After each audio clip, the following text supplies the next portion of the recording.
नमस्कार। आज का जो टॉपिक है वह है कि सूतिका अवस्था में हम जो स्त्री है उसको क्या ट्रीटमेंट दे सकते हैं। जब हमारी माता बहनें डिलीवर हो जाती है, उनके बच्चा जब डिलीवर होता है उसके बाद में उनके शरीर में जो है वो क्षय वैगुण्य निर्माण हो जाता है। क्षय वैगुण्य का मतलब है स्पेस निर्माण हो जाता है, क्योंकि 9 महीने बच्चा गर्भ में रहता है और उसके बाद वो डिलीवर होने के बाद वहाँ एक प्रकारचा अवकाश निर्माण हो जाता है और उसके वजह से उस स्त्री को वात का प्रकोप हो जाता है। दूसरा कारण है कि सिजेरियन सेक्शन आजकल ज्यादातर करते हैं, उसकी वजह से स्पाइनल एनेस्थीसिया दिया जाता है।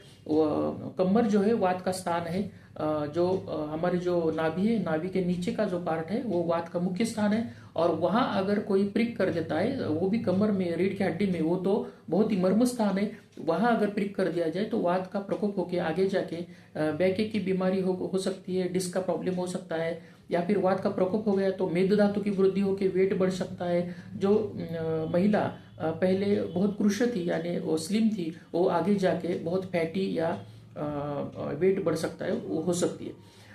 उसकी वजह से सूतिका अवस्था में चिकित्सा आयुर्वेद में ग्रंथ में वर्णित है।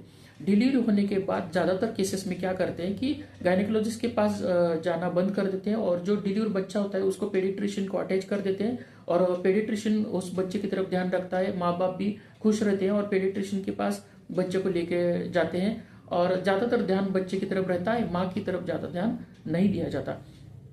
या फिर दिया भी जाता है तो गायनेकोलॉजिस्ट के पास लेके जाते हैं। गायनेकोलॉजिस्ट डिलीवरी होने के बाद थोड़ा दिन विटामिन की गोली या कैल्शियम की गोली दे देता है और बाद में वो केस छोड़ देता है।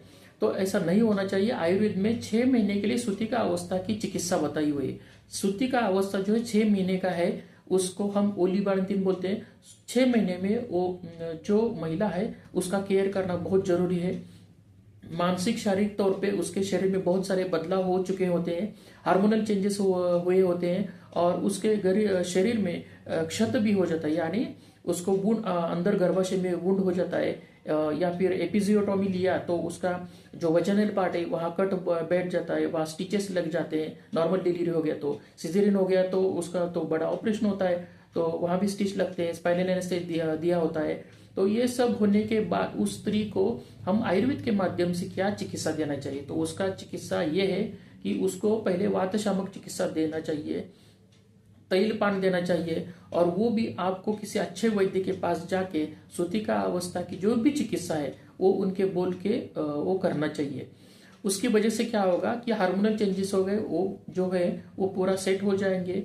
स्तनपान अगर वो माता करती है तो उसको स्तन्य निर्मित की दवाइयाँ आप दे सकते हो, वात का शमन कर सकते हो, वो भी वैद्य को पूछ के आपको करना चाहिए। ज्यादातर केसेस में सूतिका अवस्था की चिकित्सा आयुर्वेद में लेने के लिए कोई आता नहीं है, बहुत कम लोग आते हैं और ये जो टॉपिक है वो दुर्लक्षित टॉपिक है। 90% केसेस में वो कोई आता नहीं, 5-10% केसेस ही सूतिका अवस्था की चिकित्सा लेने के लिए वैद्य के पास आते हैं। आयुर्वेद ग्रंथ में बहुत ही अच्छी तरीके से बहुत ही अच्छी अच्छी मेडिसिन ग्रंथ में लिखी हुई है, लेकिन वो आपको अपने मन से नहीं लेनी है। जो भी ट्रीटमेंट है आपको किसी अच्छे सिद्धांतिक वैद्य का, जो प्रैक्टिस करने वाला वैद्य है, जो ग्रंथों को प्रैक्टिस करता है, उसके पास जाके ही आपको उसकी ट्रीटमेंट देनी होती है। हमारे पास जो भी रुग्ण प्रसूति के बाद में काल में आते हैं उनको हम हमारी चिकित्सा देते हैं और उनको ठीक करते हैं ताकि आगे के जीवन में वो तंदुरुस्त रह सके। धन्यवाद।